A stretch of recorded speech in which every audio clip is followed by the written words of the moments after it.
el 22 de julio de 2015, una técnica de laboratorio tomo, el teléfono y leo en voz alta un número que no sonaba sencilla. Sonaba al fin de 18 años de silencio. 1 en 293 sextilones. Esa era la probabilidad de que la sangre conservada, desde 1997, en el marco de una ventana, rota perteneciera a alguien que no fuera el hombre que había vivido a dos puertas de distancia de do ese tiempo.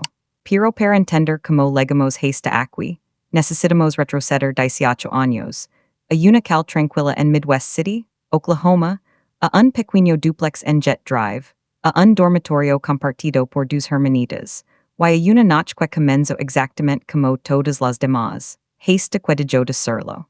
Este es un documental de crimen, real sobre Kirsten Renee Hatfield. Esto es Ripple Effect Stories. Kirsten Renee Hatfield nació el 12 de febrero de 1989 en Midwest City, Oklahoma. Ligo al mundo con rizos rubios, rellizos y unos ojos, tan alertas y brillantes, que su madre Shannon decía que nunca se perdían nada. Su padre se fue poco después de que ella naciera, y desde el principio fueron solo Shannon y Kirsten, y luego, más tarde, una hermanita llamada Faith. Kirsten era el tipo de niña que los maestros recordaban mucho después de que pasara al siguiente grado, calada pero perspicaz, educada pero curiosa, no exige atención. Si la ganaba simplemente estando presente, siendo el tipo de persona que notaba lo que otros necesitaban antes de que tuvieran que pedirlo. Los vecinos de Jet Drive la recordaban como tímida y dulce. Le encantaban los libros. Podía desaparecer en una historia durante horas, completamente fuera de este mundo, transportada a algún lugar que solo ella podía ver. Y su jugo favorito, el que te diste du sobre la persona en que se iba a convertir, era jugar a la maestra. Usaba una caja de cartón como pizarrón. Sentaba a sus animales de peluche, y a su hermanita Faith de 3 años como sus alumnos, y dirige ese salón de clases con una seriedad que hace sonreír a los adultos de su vida. Kirsten era 5 años mayor que Faith y actuaba, de la mejor manera posible, como si tuviera 20. Le trenzaba el cabello a Faith. Le cantaba por las noches. Yo estaba dando forma a su futuro, y ese futuro le pertenecía completamente a ella. Para la primavera de 1997, la vida en Jet Drive era tranquila pero pesada. Shannon criaba a las dos niñas sola, en un pequeño duplex. El dinero era justo y las paredes eran delgadas, pero el vínculo entre esas dos hermanas era algo que las paredes no podían contener. La noche del 13 de mayo de 1997, nada se sentía diferente. Shannon acostó a las dos niñas alrededor de las 11:30. Las besó y cerró la puerta del dormitorio casi por completo, no del todo, solo un poco. Siempre la dejaba ligeramente abierta. Así, si una de las niñas se despertaba asustada, podía verla las del pasillo filtrandos. Era un pequeño habito, del tipo que cada madre deseara sin pensar. Shannon fue a su cuarto y se quedó dormida. Y en esa noche tranquila y ordinaria, en Jet Drive, todo lo que vino después fue lo último que alguien podría haber imaginado. Alrededor de las 3 de la madrugada, Shannon se despertó.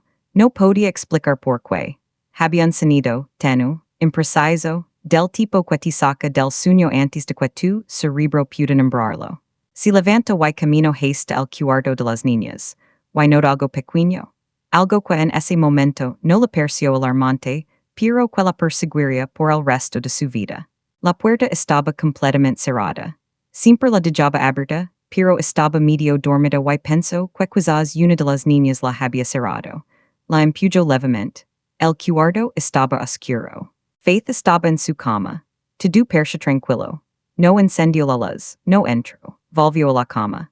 Esa decisión, esa única, ordinaria y completamente razonable decisión, significó que Kirsten llevaba al menos 30 minutos desaparecida, y Shannon había estado para dos pies de una cama vacía sin saberlo.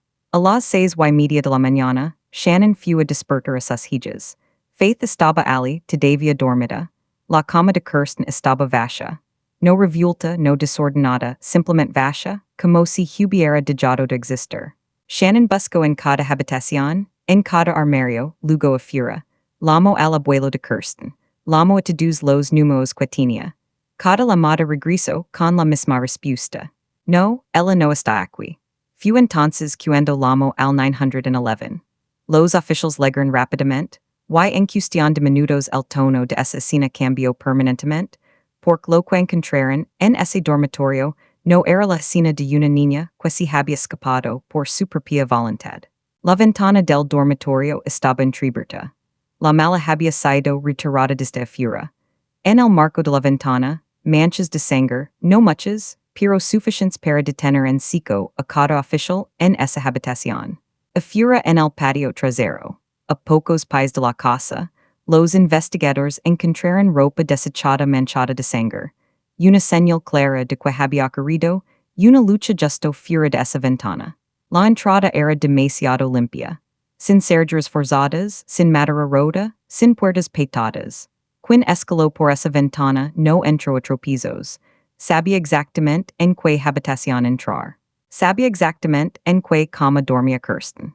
Y la sacó sin hacer un solo sonido, mientras una niña de 3 años dormía a 2 pies de distancia. Los investigadores trajeron a una psicóloga infantil para hablar con Faith. La trataron con delicadeza y cuidado, pasando horas intentando reconstruir lo que la mente de una niña de 3 años había guardado de esa noche.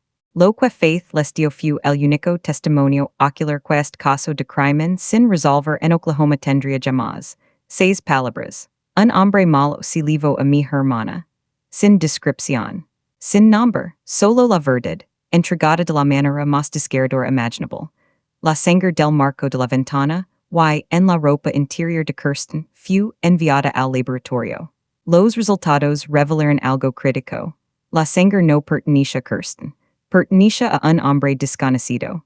El atacante se había cortado al escalar por esa ventana. Había dejado su propio ADN en la escena, un error tan pequeño que probablemente nunca lo sintió. Los investigadores tenían su ADN. Solo no tenían su nombre, todavía no. Pero esto es lo que nadie sabía esa mañana. Mientras los helicópteros sobrevolaban. Mientras los perros rastradores cubrían cada callejon y desaguo pluvial. Mientras Shannon estaba de pie en su jardín temblando. La sombra que había entrado en esa habitación no estaba escondida en algún lugar lejano. No había huido del estado. No había desaparecido. Estaba observando, mucho más cerca de lo que nadie podría haber imaginado, perderá un hijo no detiene el tiempo. Lo congela. Shannon se despertaba cada mañana en la misma casa.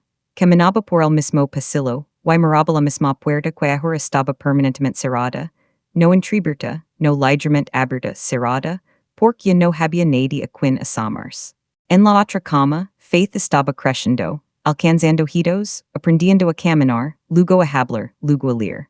Cada paso que daba era un recordatorio silencioso de cada paso que Kirsten nunca daría.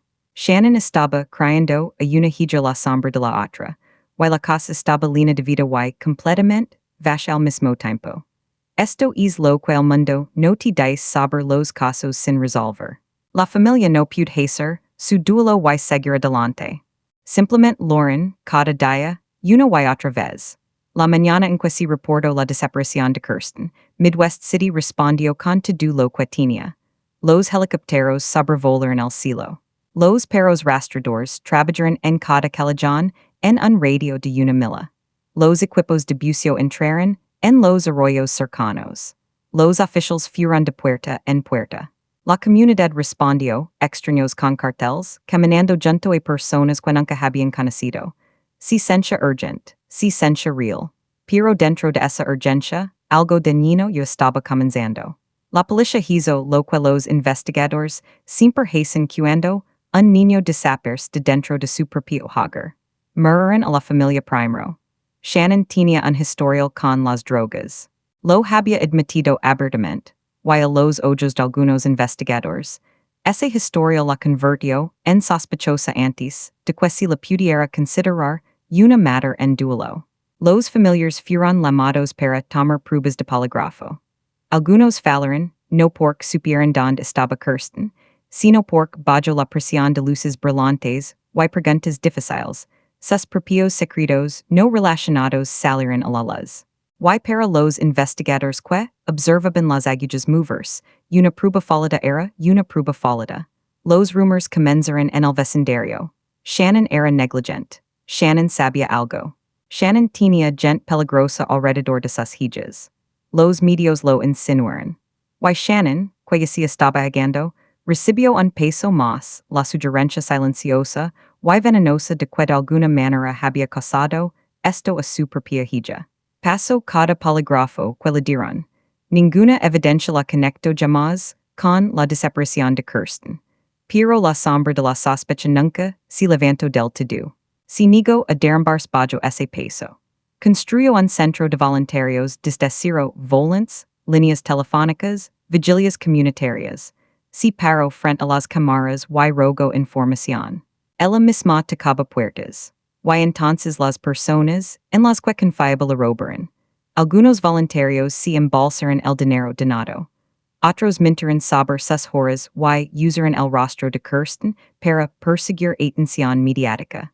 Shannon se fue enterrando lentamente, en pedazos, cada traición más agotadora que la anterior. Siguió adelante de todas formas. Las líneas de pistas inundaron la comisaría. Una llamada impactó diferente. Una mujer asustada de su novio, que había murmurado el nombre de Kirsten mientras dormía. La policía revisó su historial y encontró cargos previos de agresión y un patrón de violencia. Por unas horas, pareció que las paredes se estaban cerrando sobre la persona correcta. Luego su cortada se sostuvo. Las imágenes de vigilancia lo confirmaron. No podía haber estado en jet drive esa noche. La pista se derrumbó en una tarde. Shannon largo en su carro afuera de la comisaría, luego se fue a casa y siguió adelante. Pero para el año 2000, casi todo lo demás también se detuvo. Las noticias siguieron adelante hacia tragedias más recientes. Los volantes que Shannon había colocado por todo Midwest City comenzaron a amarillar bajo el sol. Los bordes rizendos. El rostro de Kirsten desvaneciéndose lentamente como una fotografía, dejada demasiado tiempo en un alféizar. Los vecinos que alguna vez sostuvieron vilas, en la que volvieron silenciosamente a sus vidas. El caso fue oficialmente clasificado como archivado. Y así, el nombre de Kirsten se convirtió en un número de expediente en un instante más bajo. Shannon estaba ahora completamente sola en esto. Así que tomó una decisión que la mayoría de las personas nunca tendrían la fortaleza de tomar. Volvió a la escuela. Obtuvo un título en ciencias forenses. Luego se convirtió en oficial de libertad condicional, no por los ingresos, sino por el exceso. Cada delincuente violento, que era liberado de vuelta a la sociedad pasaba por su escritorio. Estudiaba cada expediente. Estaba convencida de que quien se había levado a Kirsten había hecho algo así antes, que el sistema ya lo había tocado y lo había dejado ir. Pasó años buscando. Nunca lo encontró de esa manera.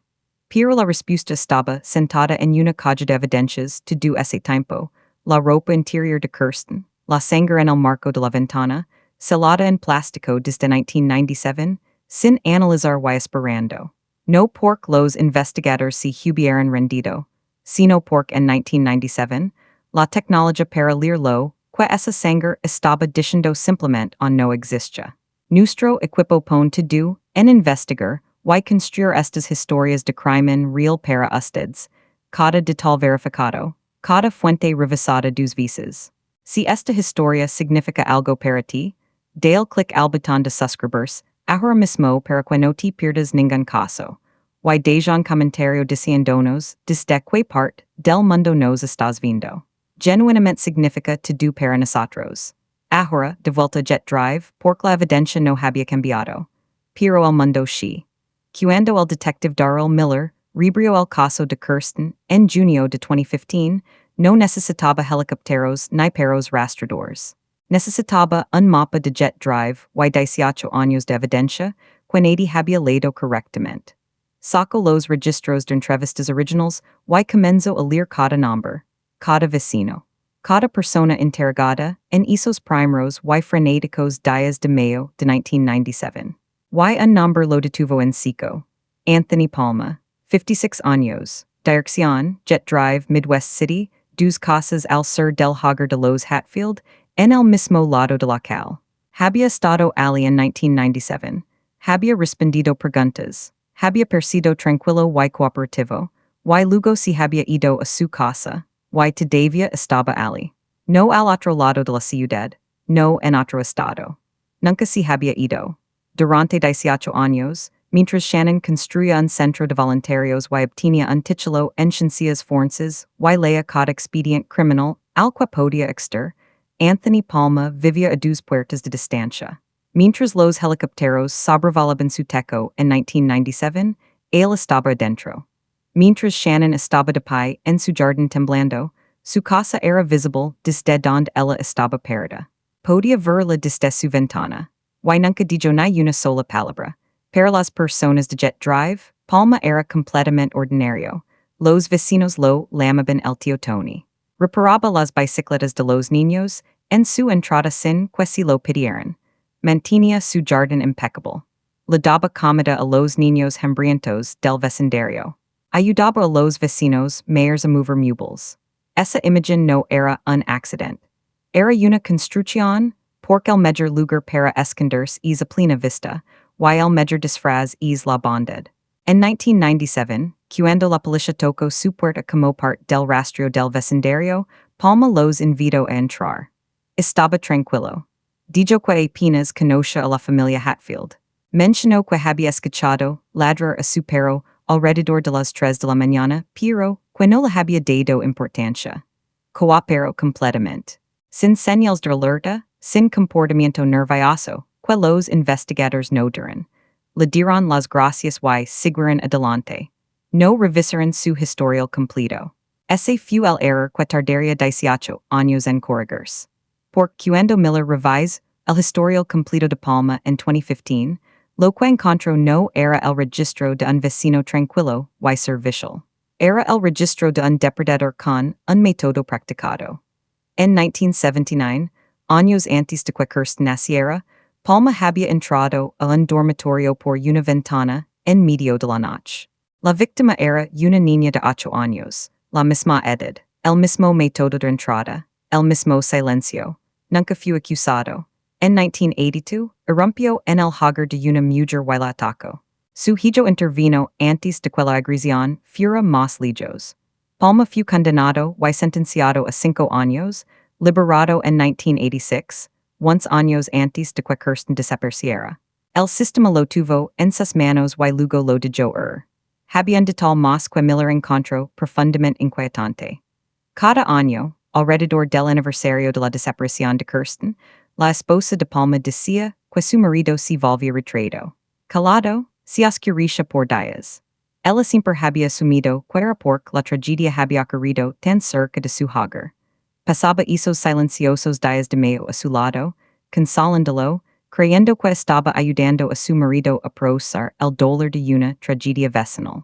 No tenía idea de que mientras estaba sentada junto a él en esos días silenciosos cada año, estaba sentada junto a la razón por la que existe el aniversario. Miller ahora tenía un nombre y un patrón. Pero necesitaba ADN.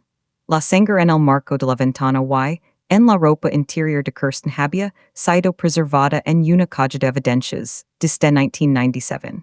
En esos primeros años, los investigadores lo habían intentado.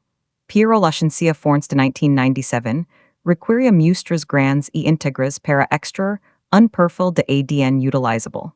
La tecnología simplemente no podía ser suficiente con lo que tenían. Para 2015, eso había cambiado completamente. La ciencia forense moderna podía extraer la identidad de una persona de una traza microscópica dejada en una colilla de cigarrillo, una jeringa o una botella de cerveza. Miller reunió todo lo de la lista de evidencias original y lo envió todo. Luego fue a la puerta de Palma y le dijo que era una actualización rutinaria del caso archivado, que el departamento estaba contactando a personas de la investigación original, recogiendo hisopos de Magilla simplemente para eliminarlos como sospechosos. Procedimiento estándar. Nada alarmante. Palma aceptó sin dudarlo. Abrió la boca. Dijo que el hisopo de algodón tocara su Magilla. Incluso sonrió.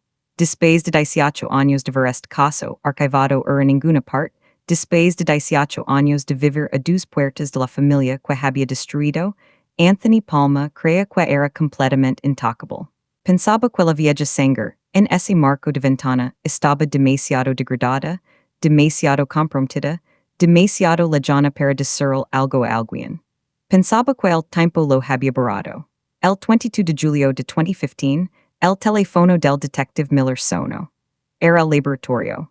Y la técnica al otro lado de la línea no estaba leyendo los resultados con una voz rutinaria. La probabilidad de coincidencia era de 1 en 293 sextilones. 293 seguidos de 20 en ceros. Se estima que hay 7.5 octilones de granos de harina en todas las playas y desiertos de este planeta, y la probabilidad de coincidencia del ADN era todavía 40 veces mayor que eso. No era evidencia. Era certeza matemática. Significaba que si buscabas en cada ser humano que había vivido en esta tierra desde el inicio de la historia registrada, cada persona, cada vida, cada generación, o no encontrarías otro individuo cuya sangre pudiera haber estado en ese marco de ventana. Solo Anthony Palma. Solo él. Siempre solo él. La mentira de 18 años había muerto.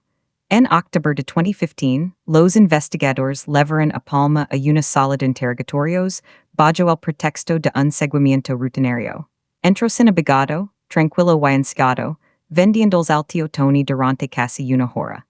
Describió sus años en jet drive, como siempre estaba fuera, siempre ayudando, como los niños venían a él con bicicletas rotas. Dijo que apenas conoce la familia Hatfield. Dijo que eran prácticamente extraños. Cada oración era una trampa que se estaba tendiendo a sí mismo.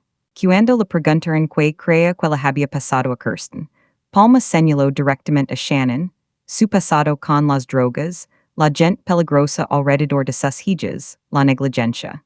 Lo dijo con la confianza de un hombre que había estado ensayando esa respuesta durante casi 2 décadas. Luego el detective Miller colocó el informe de ADN sobre la mesa. No levantó la voz. Simplemente deslizó el papel y dijo que Palma lo leera. El color abandonó el rostro de Palma. Esa cama practicada y construida si quebró, no ruidosamente, no con lágrimas o gritos, sino silenciosamente, como el hilo que se rompe bajo un peso que nunca fue diseñado para soportar. Luego Miller colocó una fotografía sobre la mesa. Kirsten Hatfield, de 8 años, rizos rubios rojizos, ojos brillantes. La niña que usaba una caja de cartón como pizarrón para enseñar a su hermanita. Palma miró la mesa, la perd, sus manos, a cualquier lugar que no fuera esa fotografía. Luego, lenta y deliberadamente, extendió la mano y apartó la fotografía. No con ira, no con dolor. Simplemente no podía soportar tener el rostro de ella en su línea de visión. Un hombre inocente habría sentido algo al mirar esa fotografía. Anthony Palma la apartó porque mirarla era insoportable. Fue arrestado el 13 de octubre de 2015, acusado de secuestro y asesinato en primer grado. En el juicio en octubre de 2017, sin culpa y sin causa de muerte, la fiscalía construyó su caso sobre el ADN y el testimonio de 3 mujeres de 3 décadas separadas, mujeres que nunca habían hablado entre sí, nunca habían comparado notas, nunca habían estado en la misma habitación antes de esa sala del tribunal. Cada una de las cuales describió al mismo hombre, el mismo método, la misma oscuridad, vestida con ropa de buen vecino. No un hombre que cometió un terrible error. Un depredador que había estado operando durante décadas, refinando su método, aprendiendo de los casi errors, saliendo limpio cada vez. El jurado deliberó durante una hora. Culpable de asesinato en primer grado. Cadena perpetua sin posibilidad de libertad condicional. En la sala del tribunal, Shannon Hazensi cubrió el rostro con las manos. Faith, ahora una mujer adulta, estaba sentada junto a su madre y la roba. Pero Shannon sabía la verdad. El veredicto era justicia, no era cier. Kirsten seguía estando en algún lugar. Su hija tenía una condena pero no una tumba. Una sentencia pero no una respuesta. Shannon le escribió cartas a Palma en prisión, no cartas erradas, orations. Le dijo que lo había perdonado. Le dijo que quería una sola cosa, la ubicación del cuerpo de su hija. Solo un lugar donde poner flores. Solo un pedazo de tierra que significara algo. Él nunca respondió. Le pidió que dejara de enviar cartas. Ella siguió enviando más de todas formas. El 11 de enero de 2019, Palma fue encontrado, muerto, en su celda en la penitenciaria estatal de Oklahoma, estrangulado por su compañero de celda, un hombre que ya cumplía cadena perpetua por triple homicidio. Tenía 59 años. Murió sin advertencia, sin misericordia y sin oportunidad de prepararse las mismas condiciones que él había dado a otros. Lo que si que supiera, si lo livo consigo. La única entrevista que los investigadores habían estado planeando para más tarde ese año. El último intento de preguntar dónde estaba enterrada Kirsten. Nunca ocurriría. La respuesta de Shannon no fue lo que la mayoría de la gente esperaba. Dijo que había perdonado a Anthony Palma mucho antes de saber su nombre. No estaba celebrando su muerte. La estaba lamentando, porque cerraba una puerta frente a la que había estado perdida durante 22 años. Desde entonces ha pedido a los investigadores que busquen en el lago cercano a donde Palma solía trabajar. Ha pedido que la búsqueda de los restos de Kirsten no sea abandonada silenciosamente ahora que él se ha ido. Sigue pidiendo, no se detendrá. Y la esposa de Palma, la mujer que pasó cada aniversario de la desaparición de Kirsten, consolando silenciosamente a su marido durante sus oscuros y retraídos días de mayo. Creyendo que lo estaba ayudando a procesar el duelo por una tragedia vecinal, pasó esos años sin saber que estaba sentada junto a la razón por la que existía el aniversario. Esa onda expansiva nunca deja de propagarse. Faith crea sus propios hijos ahora con una fireza que solo la piedad puede creer. Nunca pudo despedirse de la hermana que le trenzaba el cabello y le daba clases en una pizarra de cartón. Eso no es algo que el tiempo arregla. Es algo que cargas contigo. Si Kirsten Hatfield estuviera viva hoy, tendría 37 años. Tenía dirección, tenía calidez. Tenía un futuro que le pertenecía completamente. Y nadie podía quitárselo, excepto la sombra que vivía a 2 puertas de distancia. Este caso nos recuerda que el mal no siempre llega como un extraño. A veces corta el césped todos los sábados por la mañana. Repara las bicicletas de los niños del vecindario. Y observa los helicópteros de búsqueda sobrevolar desde detrás de la ventana de su propia sala. Si esta historia te conmovió, suscribid a Ripple Effect Stories. Cada semana descubrimos los casos donde un momento lo cambió todo. Si crees que Anthony Palma dañó a otras personas cuyas historias nunca salieron a la luz, déjanos tus pensamientos abajo. Shannon Hazen perdona al hombre que le arrebató a su hija antes de saber siquiera su nombre. ¿Podrías hacer lo mismo en su lugar? Y con Palma muerto y el cuerpo de Kirsten todavía desaparecido. ¿Qué crees que deberían hacer los investigadores ahora?